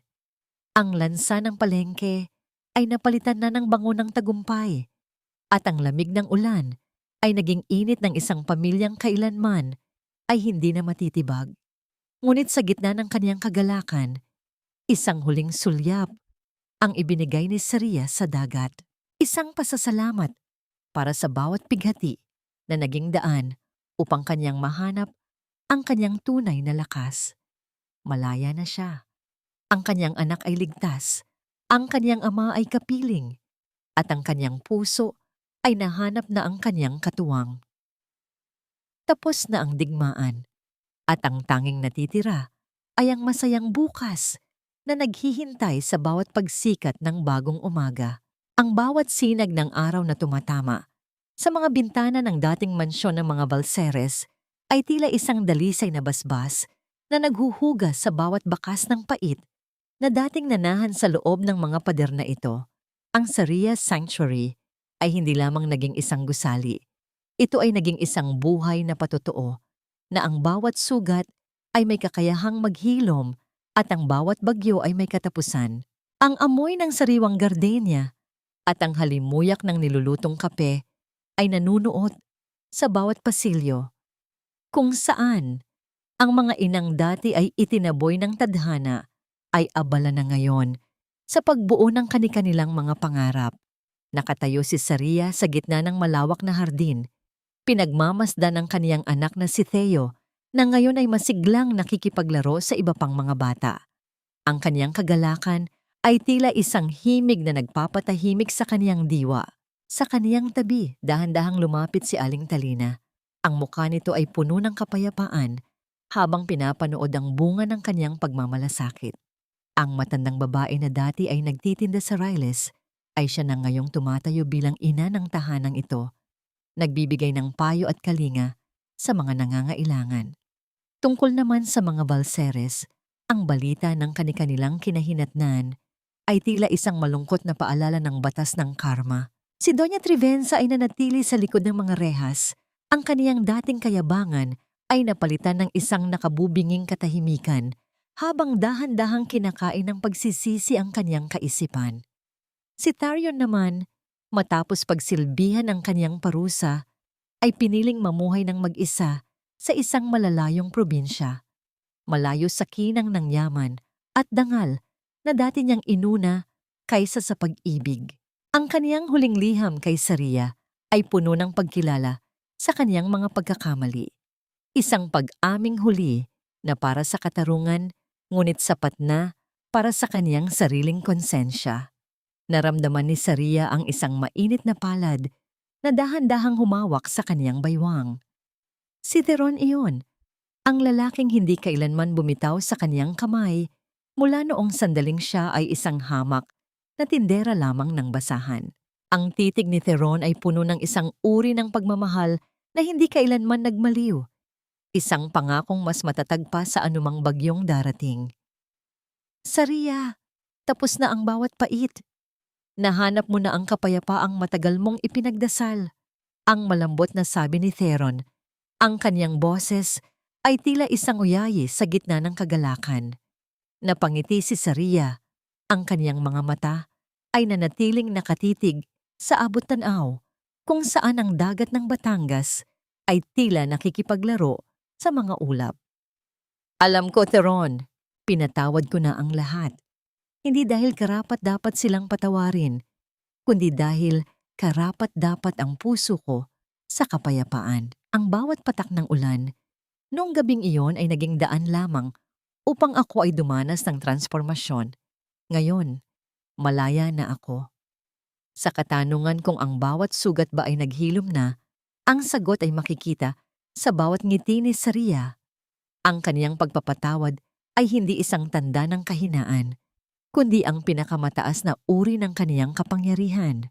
Nahanap niya ang kaniyang tunay na tahanan hindi sa ginto ng kaniyang ama, kundi sa pag-ibig na nagmula sa kaniyang sariling katatagan at sa katapatan ni Theron. Ang kaniyang buhay ay nagsilbing isang aral sa bawat tagapakinig na ang halaga ng isang babae ay hindi nasusukat sa kung sino ang kaniyang asawa o kung gaano karami ang kaniyang pera, kundi sa lalim ng kaniyang pagmamahal sa sarili at sa tapang niyang bumangon mula sa putikan. Habang ang araw ay dahan-dahang lumulubog, nagiiwan ng mga kulay ng pag-asa sa langit, naramdaman ni Saria na ang kaniyang misyon ay ganap na. Ang bawat pighati ay naging isang obra maestra ng katarungan at pag-ibig. Wala ng takot, wala ng pait. Ang tanging natitira ay ang masayang bukas, kung saan ang bawat pagsikat ng araw ay isang paalala na ang tunay na tagumpay ay ang pagkakaroon ng isang pusong marunong magmahal, magpatawad, at muling mangarap sa kabila ng lahat. Ang kwento ni Saria ay hindi lamang nagtatapos sa isang happy ending. Ito ay nagtatapos sa isang bagong simula, isang pamana ng katatagan para kay Theo at sa bawat henerasyong susunod. Ang ulan na dati ay simbolo ng kaniyang pighati ay naging simbolo na ngayon ng kaniyang muling pagsilang. Ang katarungan ay nakamit na. Ang katarungang hindi lamang galing sa batas ng tao, kundi sa batas ng langit na laging kumakampi sa mga pusong tapat.